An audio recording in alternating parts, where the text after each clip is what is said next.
फितने इर्तिदाद से अगर हमें मुकाबला करना है तो हमें चंद चीज़ों की तरफ तवज्जो करनी पड़ेगी। नंबर एक, लोग हमें जाहिल करके मुर्तद बनाना चाहते हैं, तो हमें पहली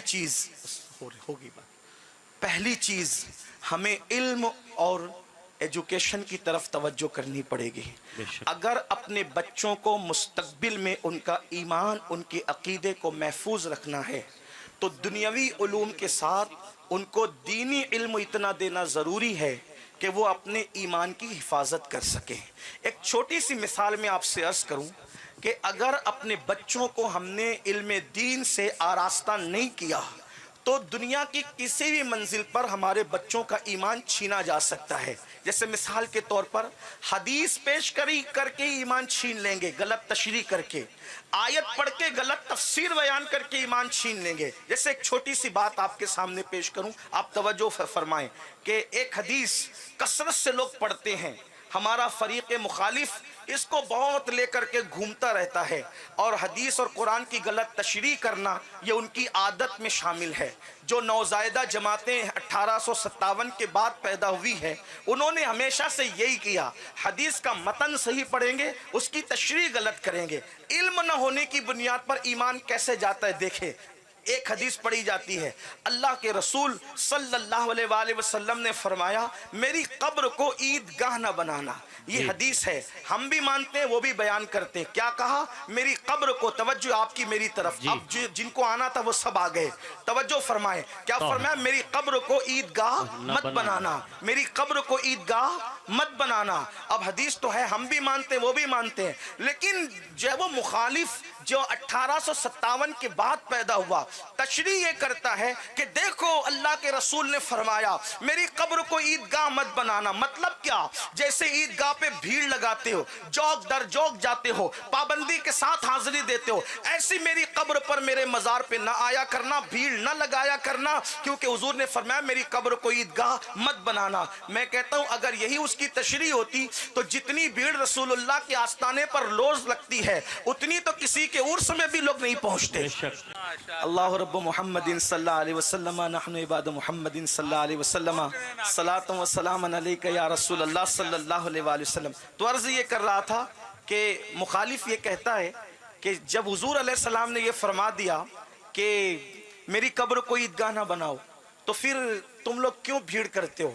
अगर यही तशरीह सही होती तो अल्लाह के रसूल अलैहि सलाम की बारगाह में तो इतनी भीड़ लगी होती है, इतनी भीड़ पंजवक्ता नमाज में होती है कि औरों के उर्स में भी उतनी भीड़ नहीं जमा हो पाती जी। तो फिर तशरीह तो ये ना हुई। फिर उसके बाद ये तो दुनिया में देखने वाले सर है और दिखने वाले सर हैं, लेकिन जो 70,000 फरिश्ते सुबह आते हैं और शाम तक, और जो शाम को आते हैं सुबह तक, वो वहां पर रहते हैं, तो ये भीड़ नहीं है तो और क्या है? तो लेकिन चूंकि मुखालिफ ने इल्म न होने की बुनियाद पर हदीस का धौंस दे करके मुतजलजल कर दिया। एक पढ़ा लिखा, दुनियावी पढ़ा लिखा सोचता है कि हाँ यार ये हदीस तो है कि मेरी कब्र को ईदगाह न बनाना, फिर हम क्यों जाते हैं? लेकिन जब अल्हम्दुलिल्लाह अहले सुन्नत व जमात के उलमा से इसकी तशरीह पूछी जाती है तो वो भी कहते हैं मतन तो सही है कि मेरी कब्र को ईदगाह न बनाना। मतलब क्या है? ये नहीं कि भीड़ न लगाना, ये न करना, वो न करना, बल्कि फिर उशाक यूं तशरीह करते हैं अपने उस इल्म की रोशनी में जो उनके पास 1450 साल का सरमाया मौजूद है, सुफ़ा के चबूतरे से जिनके इल्म की कड़ियां मिलती है, बाबे मदीनतुल इल्म से जिनको उलूम के फयूज़ व बरक़ात मिलते हैं, वो कहते हैं आका ने ये जरूर कहा कि मेरी कब्र को ईदगाह न बनाना। मतलब ये नहीं कि भीड़ न लगाना, बल्कि ये फरमाया कि नेक से नेक, मुत्तकी से मुत्तकी, परहेजगार से परहेजगार इंसान जब ईदगाह जाता है तो साल में सिर्फ 2 मरतबा जाता है। पूछिए गाजी मिल्लत से, उम्र तमाम हो गई दीन की दावत देते देते, लेकिन 2 बार के बाद कभी तीसरी बार एहतिमाम से जाते हैं क्या? पूछिए हुजूर अलवी साहब से, पूछिए हुजूर दादा बापू से, पूछिए पीर बापू से। इतने परहेजगार लोग क्या कभी साल में 2 बार की जगह तीसरी बार जाते हैं? मैं खुद एक बार एक ईदगाह का खतीब इमाम हूं, मैं खुद 2 से तीसरी मर्तबा नहीं जाता ईदगाह। आका क्या फरमा रहे हैं? ऐ मेरे गुलामों, मेरी कब्र को ईदगाह मत बनाना। यानी जैसे ईदगाह में साल में 2 मर्तबा आते हो, ऐसे 2 मर्तबा मत आया करना, बल्कि जब जब मौका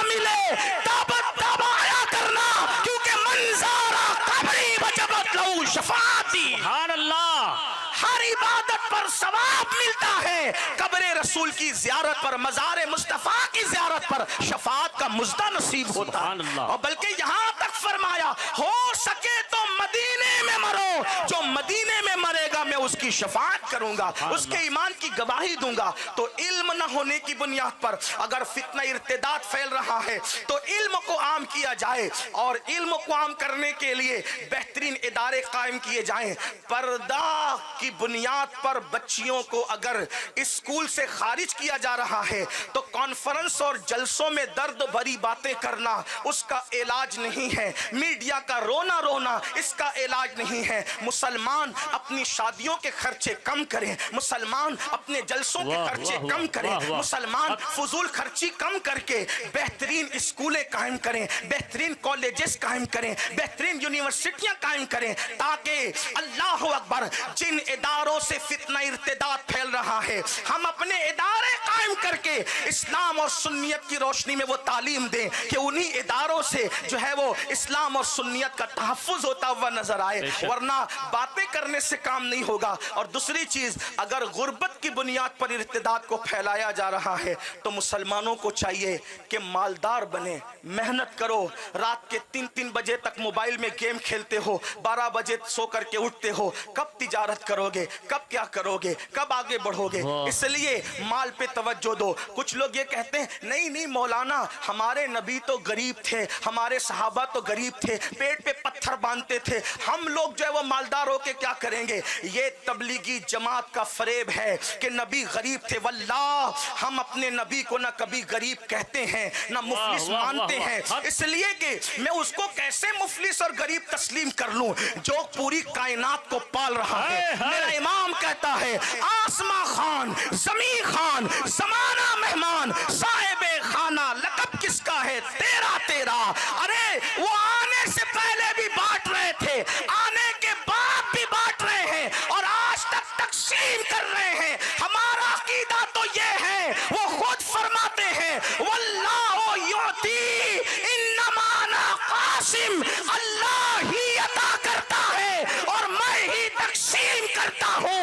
हर देने वाला अपनी हैसियत के मुताबिक देता है, मेरे नबी देते हैं तो देने वाला बना देते हैं। वाह क्या जूदो करम है, शहे बतहा तेरा, नहीं सुनता ही नहीं, मांगने वाला तेरा। मेरे करीम से गर कतरा किसी ने मांगा, दरिया बहा दिए हैं, दुर्बे बहा दिए हैं। ना हमारे नबी मुफलिस थे, ना हमारे सिद्दीक मुफलिस थे, ना हमारे उमर मुफलिस थे, ना हमारे गौस मुफलिस थे। अरे नादान, आज लोग नए कपड़े पहनकर रोजाना इतरा रहे हैं कि हम रोजाना नए कपड़े पहनकर चार्टर फ्लाइट में घूमते हैं। मैंने कहा कौम की भीख पर घूमते हो तो क्या मुतासिर कर सकते हो? मेरे गौस ने आज से 900 साल पहले खुद की कमाई पर, खुद की कमाई पर, बैतुल माल की कमाई पर नहीं, अवाम के पैसों पर नहीं, बल्कि खुद की कमाई पर इतना महंगा कपड़ा पहना कि उतना महंगा कपड़ा बादशाह वक्त को भी मयस्सर नहीं आता था। अल्लाह अकबर, इतना महंगा कपड़ा पहना और पहन करके उसको रखा नहीं, आज पहना कल उतार कर किसी गरीब को पहना दिया। आप बताएं, इमाम हुसैन 50-50 हजार रुपये भीख में देते थे, मुफलिस दे सकता है? दोराजी का करोड़पति भी किसी को 500 की नोट देता है, पीर को भी देता है तो 4 बार सोचता है 500 दे रहा हूं, और 4 लोग देख रहे कि नहीं देख रहे, वीडियो में आ रहा हूं कि नहीं आ रहा हूं, फोटो खींचा जा रहा है कि नहीं आ रहा है। इतने तरक्की याफ्ता दौर में 1500 आदमी देता है तो ये हाल है। मेरा हुसैन तो भिखारियों को 50-50 हजार देते और साथ में चिट्ठी भी लिख के देते, तूने जल्दी कर दी इसलिए माफ करना, इतना इतना दे रहे हैं, अगर थोड़ा सब्र करता तो तुझे और अता कर देते।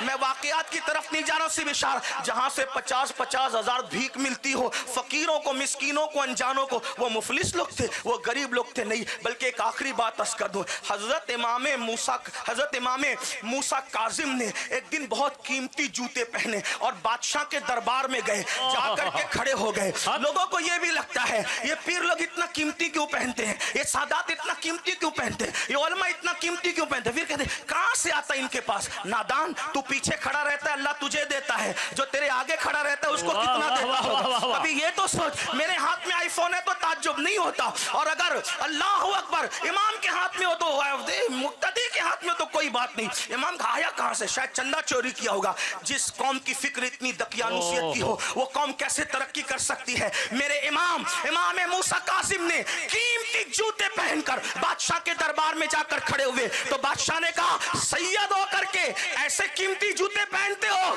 इमाम मूसा कासिम ने फरमाया इसीलिए कीमती पहनते हैं कि तुम जैसे लोगों की नजर हमारे जूतों पर जाकर टिक जाए, हमारे चेहरे तकाने की तुम्हारी औकात नहीं है। वाह वाह वाह वाह, नाराए हमारे बुजुर्गों की शान है। इसलिए दीनदार बनो, मालदार बनो और एजुकेशन को आम करो।